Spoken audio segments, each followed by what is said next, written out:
Sasabi natin. So ano nangyari ngayon? Dapat sana, actually matagal na yung rekomenda ng ating Vice President kahit nung kapanahunan pa ng tatay niya na ibalik ang ROTC. O yung iba sinisisi ang Juvenile Justice Law, ito naman siya yung ROTC. Kasi sinabi na daw yan dati ni Sara, matagal na daw pinupush ni Sara ang ROTC. Tapos yung iba naman sinisisi si Kiko Pangilinan dahil doon sa Juvenile Justice Law na pinasa. Naakala naman nila si Kiko Pangilinan lang mag-isa pumirma. Yung mga kaure niya pumirma din dyan. Pero kung makasisi kayo kay Senator Kiko Wagas,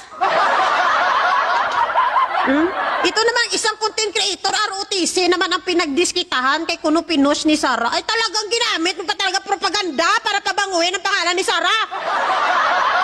So ibig sabihin, nung tatay mong karton, nung namaril siya ng classmate niya sa San Beda, gali, ibig sabihin, hindi rin siguro nakapag-ROTC tatay mo. Alam mo, naniniwala talaga ako na ang pagiging criminal-minded ng tao, wala yan sa paedad-edad. Kayo nga na nasa wastong edad na nakakagawa pa ng krimen eh.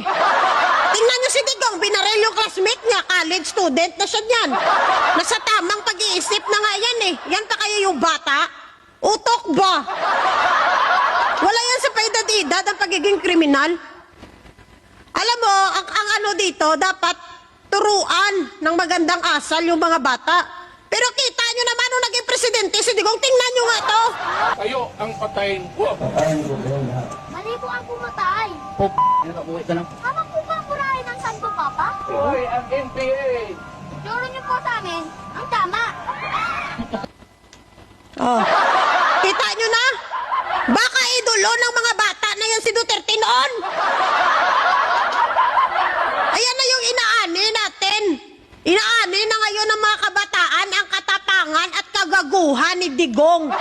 Na proud siya magsabing patayin mo, barilin mo. O yan na ngayon, inaani na ng kabataan nyo ngayon.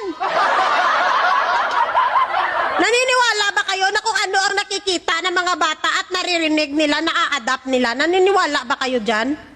O kaya wag na kayo magtaka kung bata pa lang criminal-minded na tingnan nyo yung mga DDS. Tingnan nyo sila kung paano sila magsalita. Tingnan nyo yung mga Duterte kung paano sila magsalita. Nakikita, naririnig ng mga bata yan. Kung paano sila magsalita dyan ng hindi maganda. Nagbabanta, may patayin kung ano-anong sinasabi nila. O kita nyo? O, tapos magtataka kayo ngayon kung bakit ang mga kabataan ganyan na. O, tanungin nyo una yung mga magulang niyan. Ang background ng bata, environment ng bata. Yun ang tanungin nyo at tingnan nyo. Pangalawa, tingnan nyo ang namumuno sa bansa. Kasi araw-araw nakikita ng mga kabataan yan, ini-interview. Kita mo si Digong, araw-araw, ano ba lumalabas sa bunganga niyan? Kumakaano kayo, galit pala kayo sa patayan, pero hindi kayo nagagalit kay Duterte? Ha? Wala yan sa edad ang pagiging kriminal. Tingnan mo nga si Digong, matanda na nga yan, pero nag-uutos pang pumatay eh.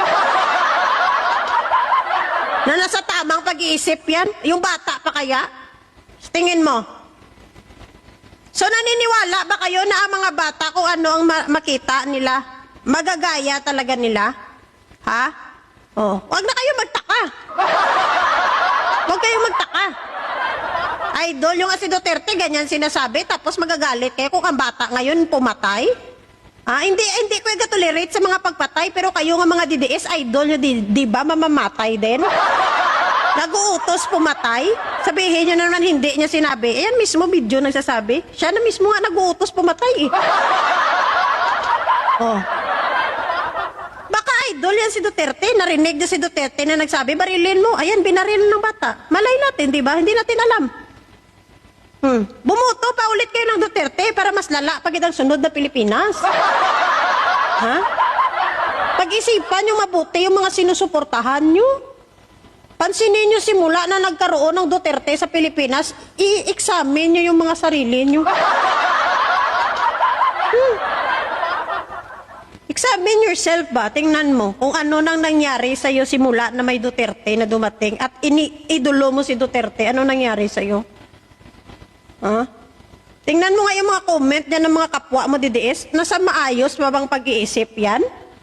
Yung pagbabastos nila dyan, yung mga kabalahuraan nila, yung pagsabi nila ng mga masasama na about sa patay-patay na yan. Yung mga pagbabanta nila, sa tingin nyo nasa tamang pag-iisip pa yung mga kauri niyong DDS? Kaya huwag kayong magtaka kung bata nagkakaroon na ng isip na pumatay. Kasi tingnan nyo ang naging presidente ng Pilipinas, nag-uutos, pumatay at bumaril. So huwag kayong magtaka. Idoluhin nyo pa yung Duterte. Ibuto nyo ulit ang Duterte. Para ang mga next generation, mas bata pa, kaya na din pumatay. Kasi gagayahin nila yung idolo nilang si Duterte. Yan yung epekto ng Duterte virus.